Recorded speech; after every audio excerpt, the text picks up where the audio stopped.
Hi, and welcome to today's video. Today I want to talk about the times that we're in. The Chinese, they have a saying, may you live in interesting times. And over time, I've really figured out what that means. Why would you want to live in interesting times? Most people would say you want to live in happy times. But interesting times are not necessarily happy times. Interesting times are usually times of change, of evolution, of actually instability. And if you look around in the world, there's a lot of that going on. I myself used to work in conflict and peace work.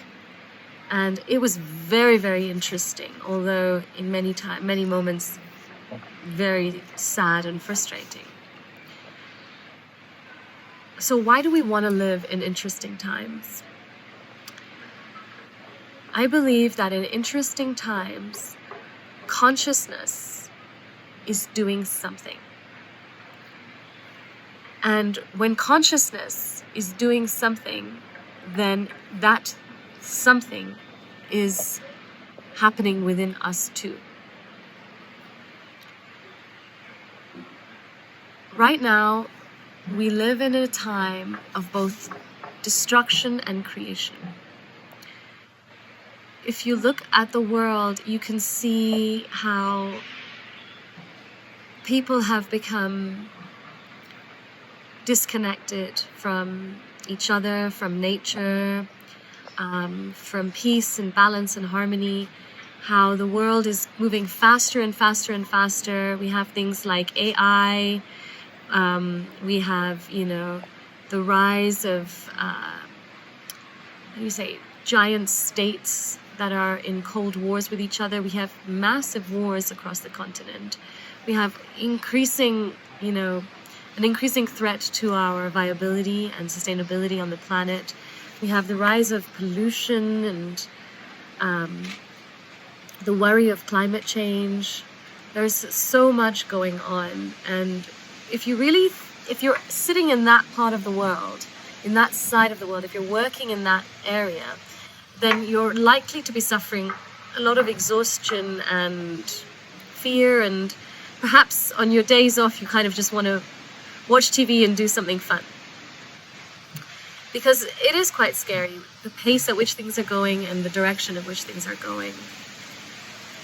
But if you're sitting in where I'm sitting, then you're seeing something else happening. I mean, we've seen the rise of yoga, phenomenal rise of yoga around the world in, less than 30 years, 40 years?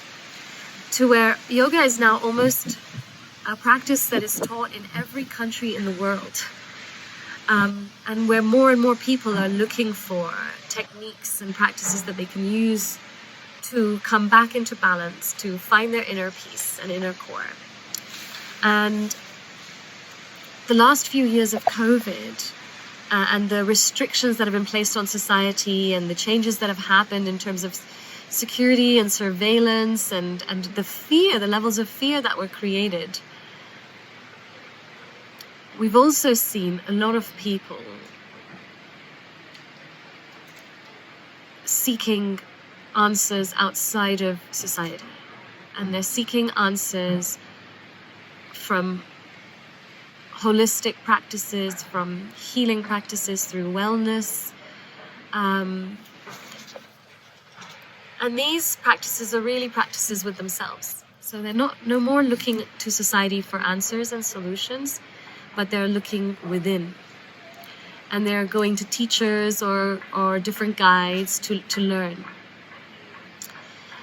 There has been a phenomenal rise in people turning to these kind of teachings and this kind of lifestyle. The information that has been shared more and more, it's almost becoming mainstream. Astrology, for example, is just becoming quite mainstream, like things around the full moon and the new moon, and there's so much that is coming out of this change. So from where I'm sitting, I'm seeing the creation of something new. And when you have destruction and you have creation at the same time, you're at a very interesting time. And you're at a time where your consciousness is moving from destruction into creation. So that's, I think, why you want to be around at an interesting time is because your consciousness is going to rapidly change. And you're going to experience this change internally in a huge way. And you're going to see a lot happening around you as well.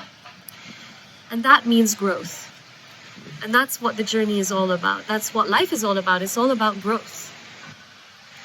Our society has kind of been focused on comfort for the last decades. Comfort as comfort and ease as the pinnacle of, you know, what we really want as a society. We want everybody to be comfortable. We want life to be easy. But we have lost something very important in that process. We've lost the importance of growth. And growth is often comes hand in hand with struggle or challenge. So I think our society is in the process of reconnecting with truth and reevaluating its values. One of the things I think is so amazing is that in the last few years we've had the biggest mass resignation in the history of modern society. More people have quit their job in the last 2 to 3 years than they have in history, and we are in the middle of a depression, an economic depression, or a global recession at the very least. That's very, very, very indicative that people are choosing fulfillment over security. And that's something new for this world. Thank you for watching. Feel free to like and subscribe the video, comment on what you'd like to see or what you think about this video, what you'd like to see next. And my socials are linked in the description below. Bye.